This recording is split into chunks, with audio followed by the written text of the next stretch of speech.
I find myself, I've used the analogy before of being out on the lake. So maybe the lake that you were swimming in, right? Mm. I'm out on that lake and I'm in a boat, right? Mm. And I'm puttering around in the boat, and my kids, right, are in speedboats, and they're zipping past me, and they're zoom zoom all over the place, right? And I feel like I'm at the age where I could bury the throttle and I could run. I mean, I could be riding right next to them if I wanted to, Yeah. right? And I could. And knowing that I could, I think that part feels good. But then there's another part of me that's just, I'm okay with seeing them out in front of me. I'm okay with seeing them pass me Hmm. and kind of soak that in.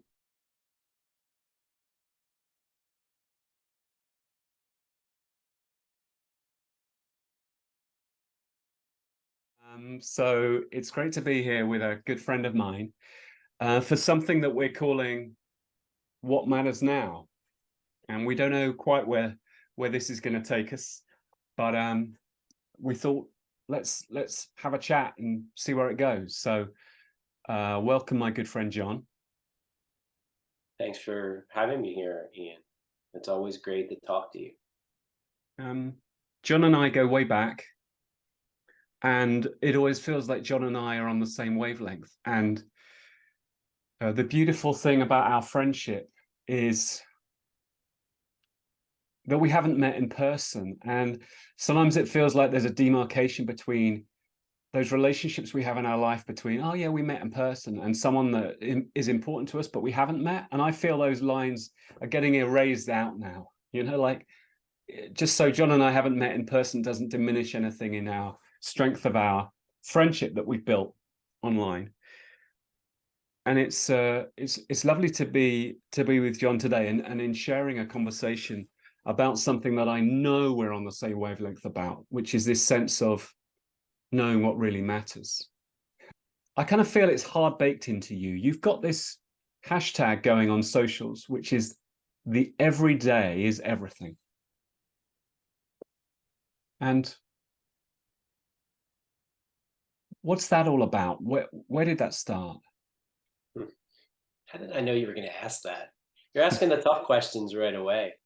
Um, I think the noticing and probably this hashtag was born when I became a parent.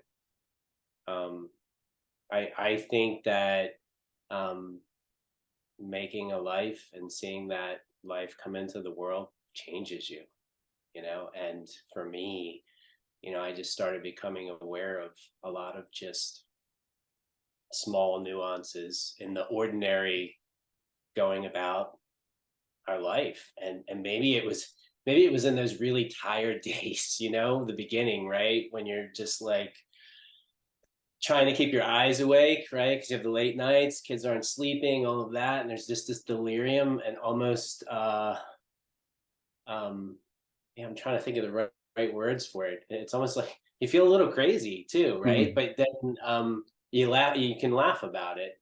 But I think it was when I was taking photos then, and after a long day, that I would actually maybe get a little bit of quiet and some time to myself, and I Mhm. would do those edits of that crazy day where I happened to capture a frame here or there, and things would just hit me. I mean, just hit me straight in the heartstrings, and I just started realizing that it was these things that were happening on an everyday basis, right? These mundane sort of things. I mean, it could just be the way the light was coming through the window and hitting my feet at the floor, and I happened to look down. I dropped something and saw it, or my dog at my feet, or just the sound of my son calling me. Every day in my own way, I'm like, how can I come at Ian a little bit different today? How can I just brighten his world a little bit? And look, Yeah. we're sharing songs, we're sharing words, we're sharing Yeah. messages. all of these little things, and it's making me realize connection matters a ton. And Yes, yes. I could arguably say, I don't have an Ian Sanders here, right? So that matters to me. I mean, it's a weird thing. I mean, I found you, and I know I've said this story before. I mean, I found you funny way through Twitter, I think, and seeing your talk at the Do lectures, and there was something about the emotion that you shared, the vulnerability that you shared of telling your own story, um, that spoke to me at a time when photographically I was just looking for some I guess some help and some direction and some support. And um, I, I think I thought at the time, and maybe I still do, that someone completely outside of the box would help me, right? You being where you are, and that video just happening to fall in my lap in some way, shape, or form. Again, I'm not sure how that happened, but it's it's opened up my world in a lot of ways. And I've been thankful for you ever since, and we've been friends ever since. And it's been something that means a lot to me. Yeah, me too. Me too. A lot of good things have come out of talking at the Do lectures. Always grateful to David and Claire for starting that and inviting me in. And I know that you're connected with a lot of other people who are part of that community on both sides of the Atlantic. And those connections I know are part of your everyday. Yeah, it's a weird thing. I mean, I'm wearing my Hyatt jeans right now, so Oh, good. I'm waiting for my new pair of Hyatt cords to arrive. there you Uh, go. they're There not you shipping until later in November, I don't think. I was watching a Do lecture. I think it was a Do lecture uh, earlier this week from Per Hackerson, who spoke this year, and I know about it because another friend of mine who's over in the Pacific Northwest, Steve Makovsky, had gone to the Do lectures this year and had mentioned that particular talk in his newsletter. And Per was talking about stripping back his life to the real essentials. And I believe, I'm paraphrasing because it was a few days ago that I watched it, that he was kind of editing out anything that wasn't Per from his life. And that struck me about having that clarity about like editing anything out that's not Ian. I don't mean that in a self-indulgent, stuck in a bubble sort of way, but I like the cleanliness of knowing what really matters and sticking to that, because as you know from my own story, John, what really matters is something I talk about a lot, and it's my North Star.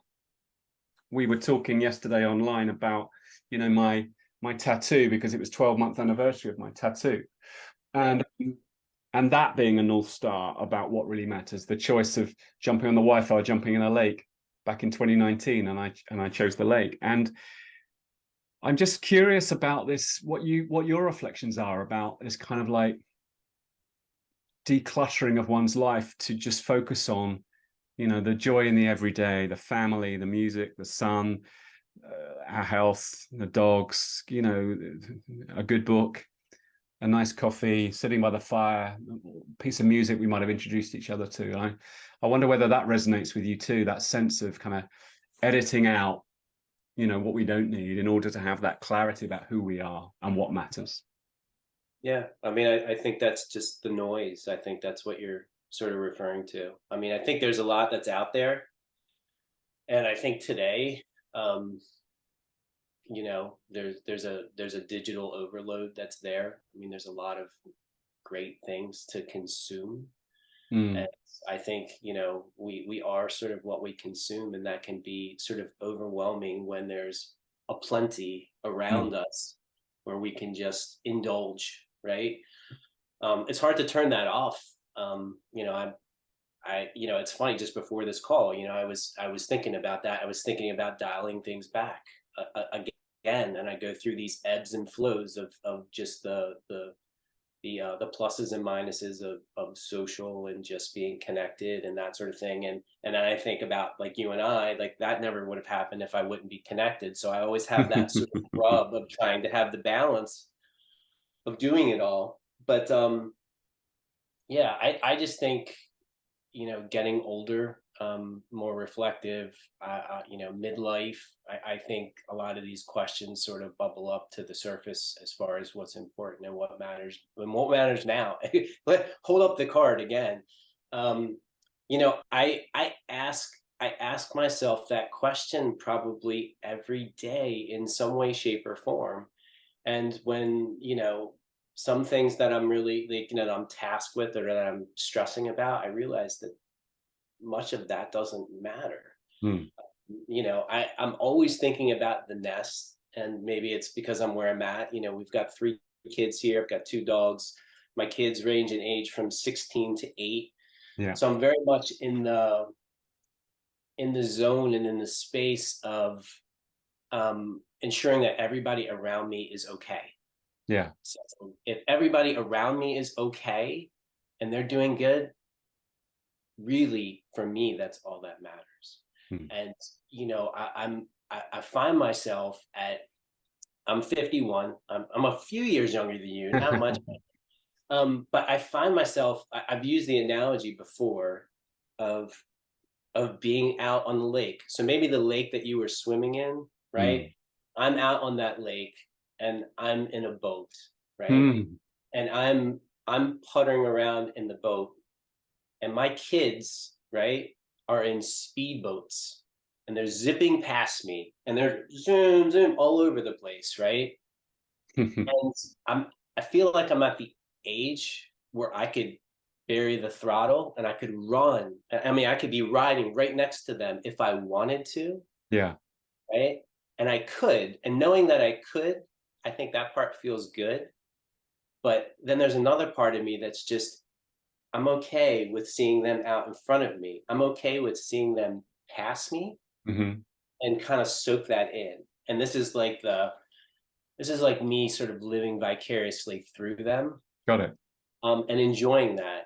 And I think that's just kind of where I'm at in life. Like I'm Hmm. enjoying that sort of, oh, I don't need to do that. Hmm. I watch you do that, and I get joy out of that and seeing their reaction to it, seeing them stumble through something, seeing them succeed. Like I feel like it's less and less and less about me and more about them. I'm hearing you, and I'm thinking of John looking at the world through the viewfinder or through the lens. And I think that's you as the storyteller. And as storyteller, sometimes we do need to be outside of the action. We're the observers standing on the edges. That's a good place to tell stories from. You can't tell the story from the speedboat. You tell the story from the calmness of the rowing boat or the boat that's moored, that's drifting slowly. And I love that sense of the wide lens, the wide frame in terms of how you look at things. And um, maybe that speaks to, what's interests me, I guess, is that you're not just thinking these things about the joy of the everyday. There's the act of taking the photograph and sharing it. And I just wonder what that does. I suppose, does that just intensify the hyper awareness? Because I know you have great joy, not necessarily just in pressing share or publish on a social platform, but like you've captured a lovely everyday image of, one of your children loading the dishwasher, or the bare feet on the kitchen floor, or in the car on the way to a sports game, or whatever it might be. But you're not just seeing it, are you? You're capturing it. And I sometimes capture things in my notepad, in my good times list that I write every day, and you're capturing in a digital file. Yeah, I mean,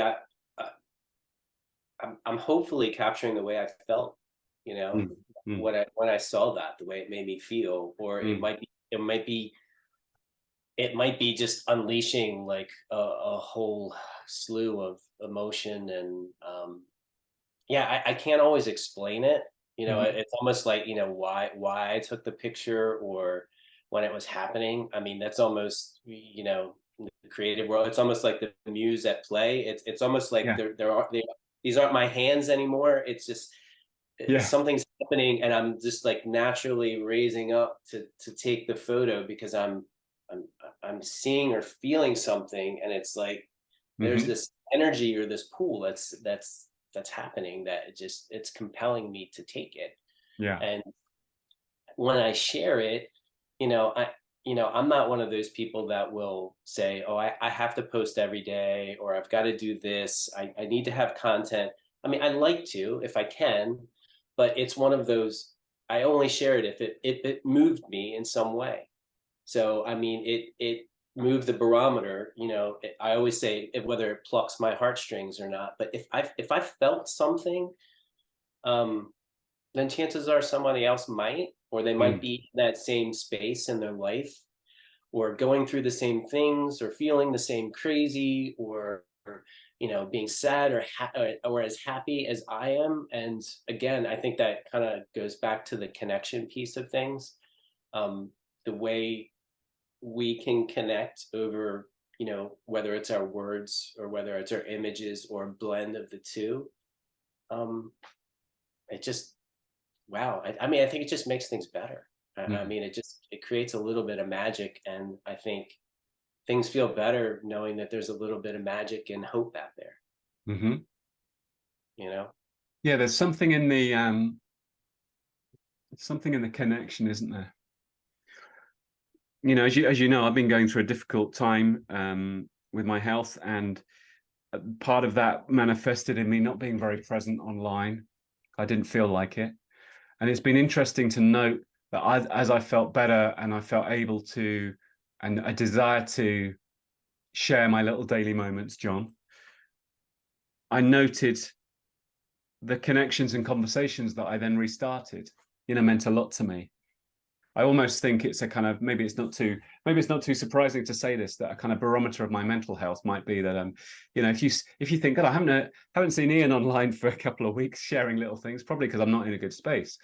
And then when I felt good enough to share a little thing, something had happened, or I'm in the cabin at the bottom of the garden, and last night I just saw with the lights on, I took a photograph in the dark and put that on stories or put that on Instagram.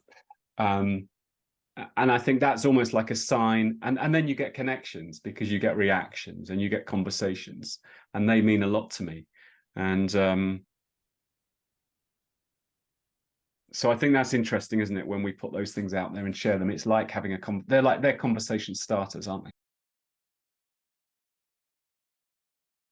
As you reminded me yesterday, you've got the lovely social handle, Be More Aware, because you're John Waire. People didn't know.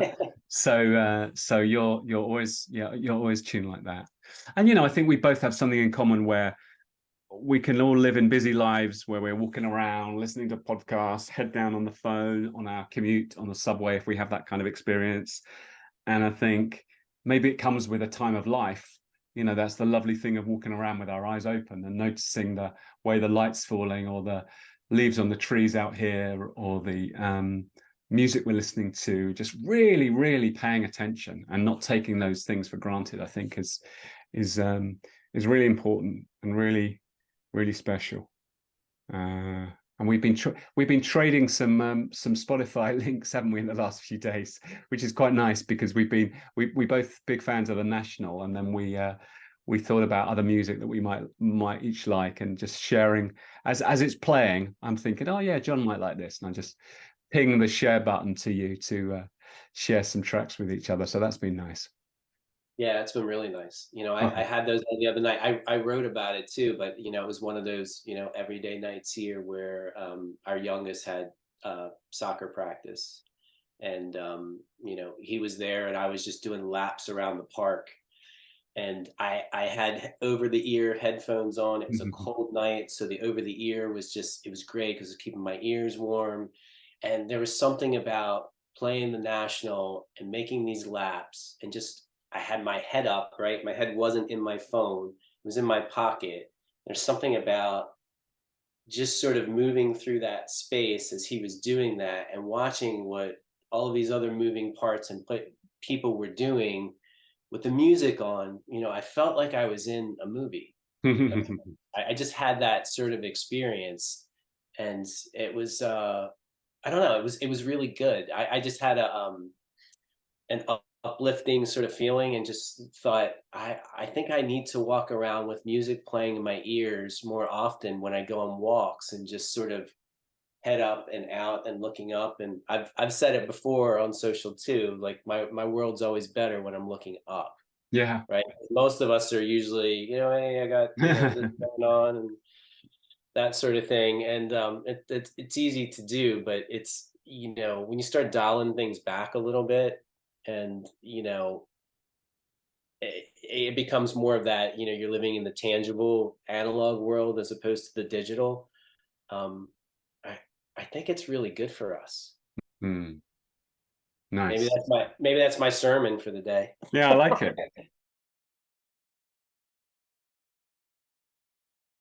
Hey, listen, before we go, I want to ask you, like, could be really trivial, could be quite playful. It's up to you how you want to answer, but like, what matters right now? Is there a coffee on the brew? Is there a dog that needs walking? For you right now, what when we hang up in a minute, where are you off to? What really matters right now for you, John? Well, I mean, speaking of the dogs, I mean, we have a rainy day here in Baltimore right now. So the dogs really would like to go outside because they haven't been out as much as they usually are. So that really matters, and I enjoy my walks with them. Two other things of significance today that matter. One, that's just, this is year 4 of me for sobriety. So I've Hmm. not had a drink for 4 years, and it's been the best decision ever for me. And today's my mom's birthday. Today, my Okay. mom is she's 73, and after school, after I gather up the kids, we're going up to see my mom and my dad. I mean, that's what really matters to me, and typically what matters to me at the end of the day, most days, I'll probably say the same word all the time, is family. Yeah, Uh, yeah, that's always going to bubble to the top, yeah. and I will always put all of them before myself. And that's just who I am. And my wife Sarah would say the same thing. It's family first. I'll take care of everybody else, Yeah. and then myself if I remember. But yeah, don't forget you. Yeah. Oh, So I love Ian, your perspective and take on things. So it's nice to take a snapshot, as it were, and share this with the outside world. So thank you. Always good to hang out. yeah, And and can you tell me, you have to answer the question too. right. So what time are we now? So I think I might be having a cup of tea and just checking in with the children who will now be home from school. I can see a bathroom light on, so that's always an indicator that one of them's back. And so I want to catch up with them, and then I'm back up to the attic to have a call with Michael, who's in France, who's helping me.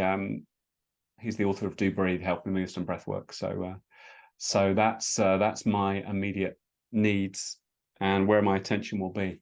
But thank you for giving us a slice of John this afternoon.